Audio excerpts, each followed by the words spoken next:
Hey everyone, welcome to Plants and Politics. So I have kind of an update on a Trump terrorist from January 6th, kind of not an update because I haven't profiled him yet, but what the hell, we're just going to do an episode of Plants and Politics. Where are they now? Matthew Bledsoe was arrested.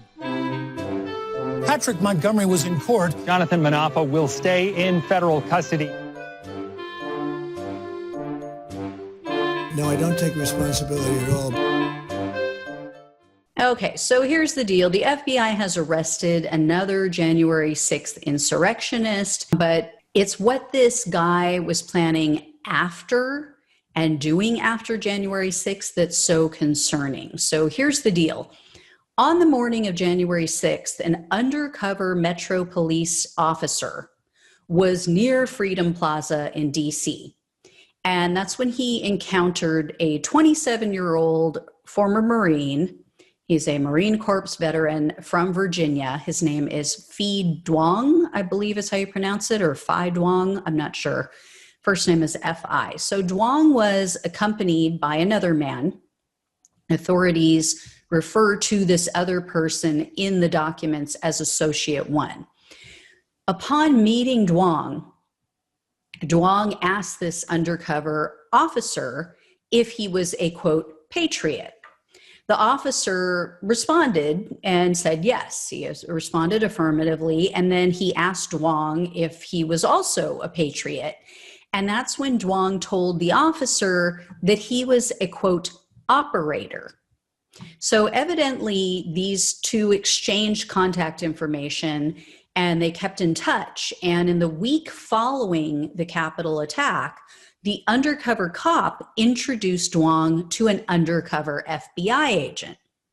Now, in talking with this undercover FBI agent, Duong revealed that he was part of a, quote, cloak and dagger militia type of group.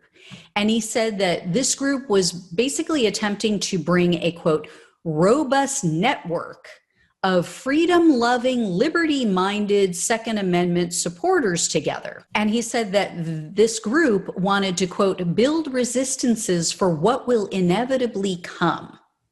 He also admitted to this FBI agent that he did go inside the Capitol on January 6th. He told the agent that he climbed the wall of the Capitol and that he delivered a letter to lawmakers and that he filmed other insurrectionists who used a crowbar to open a Capitol door. So in addition, Duong bragged that he wore all black in an effort to look like a member of Antifa. And he said that he wore a mask so he wouldn't be recognized. So all these people who keep saying, oh, I saw other people there that looked like Antifa, or you just knew that they were Antifa. No, you fell for it. They were one of your own. You fell for it. We know that the Proud Boys did it.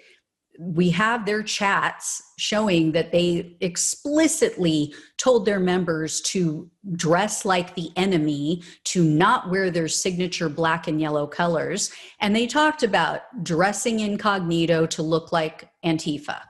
So now you've got somebody else who did it too. Now, unfortunately for Duong, he described the mask that he was wearing to this agent. And so law enforcement went back through all the surveillance footage and they found him. They found him in a video and they see him inside the Capitol with that mask on. Now, Duong also explained to this agent that his family, quote, spent 2 generations running from communists. Apparently this was in China and also in Vietnam. And he said that, quote, at a certain point, you just got to make a stand. So this is really why messaging is so important, because the right does a great job of messaging. And I'm sorry to say, but the left sucks at it. They're horrific at messaging. They're all over the place. They never land on something that will actually matter to the base, that actually means something to the voters. It's all about what they think, what they want, what they believe based on their little DC bubble of wealthy elites that they hang out with. They have no idea what average Americans want or need or would want to hear from them or what might motivate them. So obviously this communist BS landed with some of these people. And you need a counter message to that. So the following month, apparently, after this all went down, after these guys met, Duong confided in the agent through an encrypted messaging app that he had been conducting surveillance. And this is, again, after January 6th, he was conducting surveillance at the US Capitol. And he said that one of his men was recording video at the Capitol and drafting a report about on-site law enforcement. And he was going to provide them with information that included like the number of officers that were there, their activity as they were there, what uniforms they were wearing, their locations, their hours that they were there. He was going to tell them what type of equipment they had. So, this harkens back to a report that I did, I think it was about a month or so ago, talking about all of the stuff, all of the intel that the FBI had been gathering after January 6th. So I'm so sick and tired of not just people on the right, but even people on the left, even progressives on the left, bitching and moaning about the fencing at the Capitol, about the military presence, or the National Guard at the Capitol, about how, there's no credible threats. You don't know what's going on. You don't know what's going on behind the scenes. You don't know what kind of intelligence they have. Clearly, they wanted to see how this played out, how at least this whole thing with this guy, and as you're going to hear, he wasn't alone. This was not just him working on his own, making up some militia group. He actually had a group that he brought together. So I'm going to go into those details. So Duong also, getting back to him, he talked about breaking Trump's January 6th terrorists out of prison. He told the agent, quote, "I see that as an opportunity. With every great revolution, you go to the prisons and you break them out." So they really see these people as heroes and don't believe that they belong in jail. Now, several days after this, Duong invited this FBI agent to a meeting at his home. So this is where this group is getting together. So the meeting included this militia group. And here's the thing, they were calling it Bible study. Yeah. So they must have missed that whole part in the Bible about thou shalt not kill, I'm thinking, because the agents were reporting after the fact, of course, that these people were discussing weapons. They were talking about taking training classes in not just physical fitness, but hand-to-hand combat. They were talking about taking driving classes.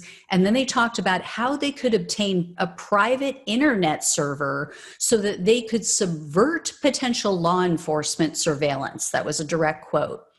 So the agent also says that he saw multiple firearms at these meetings. There were boxes of ammunition, and Duong advised members of the group to, quote, "keep your guns and be ready to use them." So these people were looking for more violence. They had no problem with it. And then following this meeting, Duong and this person referred to as Associate One apparently discussed the idea of going back and conducting more surveillance at the Capitol. And they were talking about this on the encrypted app. And Associate One asked, quote, "how do you feel about an intel run around the Capitol tonight?" And he noted that there was minimal police presence, and so there would be a good opportunity to expose weaknesses. So you're not looking for weaknesses because you want to go up and pat him on the back. And Duong agreed with this guy, and he said, yeah, that sounds good, but he posited that they should have a legitimate reason for being there. So he suggested grabbing something to eat and then maybe walking around a bit. And so these meetings continued. This continued on for a while, and for months actually, and the agent kept attending. Nobody realized who he was. Well, in April, new members started to arrive at these so-called Bible studies. And one person who arrived in April was described by Duong as his 3%er contact. So Duong told the undercover agent that he had attended several rallies with 3%ers, but he said that he wasn't a member of the 3%ers because he wanted to remain independent. He preferred to be independent. So then in May, the following month, so just recently, the agent said that one night he went to Duong's house and, they were having one of these so-called Bible studies. Well, there was a box on his driveway with approximately 50 glass bottles. And then at this meeting, Duong and the other people were discussing the idea of making Molotov cocktails and homemade bombs. And they were saying, oh yeah, we could use tear gas, like some certain form of tear gas, and then heating packets that are found in packaged military meals. So don't know what that's all about, but apparently they said that this would be an explosive. And then Duong stated that he had collected styrofoam and more than 50 wine bottles because he wanted to prepare Molotov cocktails out of those wine bottles. But he said that he didn't want to go and purchase fuel because he wanted to avoid being hit with a conspiracy charge. So he knew what he was doing, and he confided in the agent that he'd been siphoning motor oil from his car for that purpose. That was going to be the accelerant.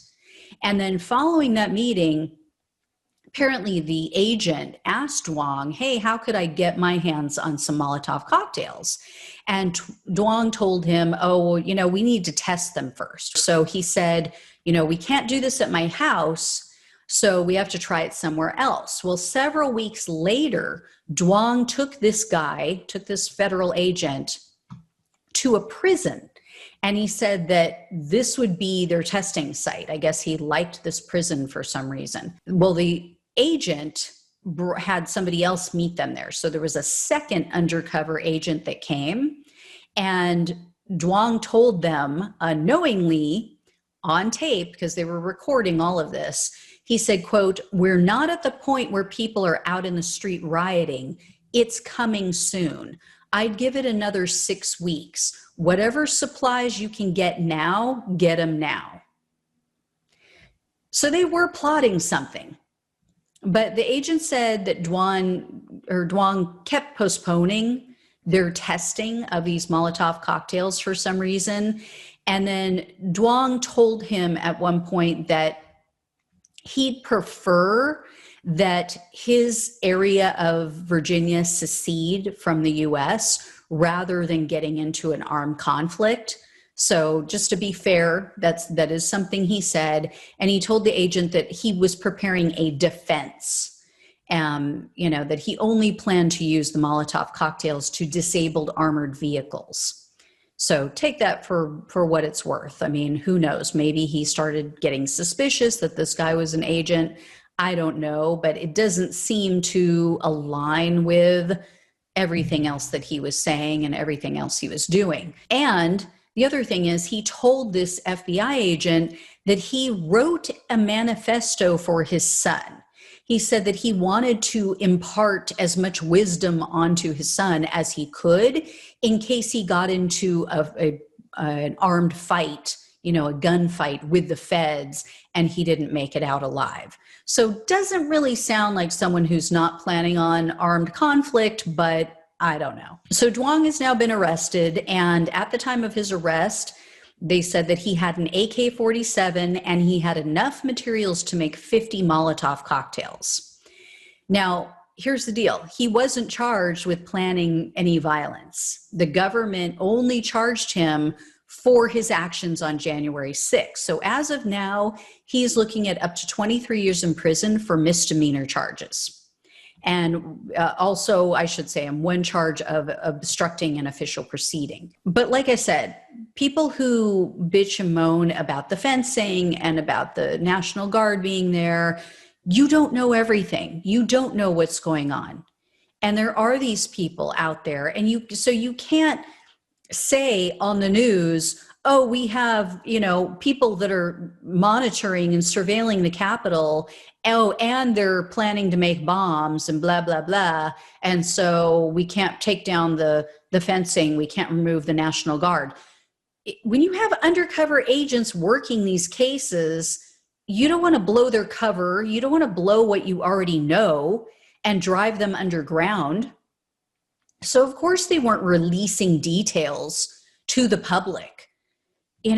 People are just ridiculous about this stuff. Let's just see how it plays out. This was a very serious threat to our country on January 6th, and the threat has not ended. People are still plotting more. Anyway, guys, as I hear more about this, I will let you know. There was no information to indicate that they plan on charging him for threats of violence or planning violence. Although, they could bring a superseding indictment. They could bring this up in a grand jury, and maybe the grand jury will tack on something. I don't know. But as always, you guys know for sure I will keep you posted on this. Thank you so much for watching and listening. Take care, and I will talk with you soon.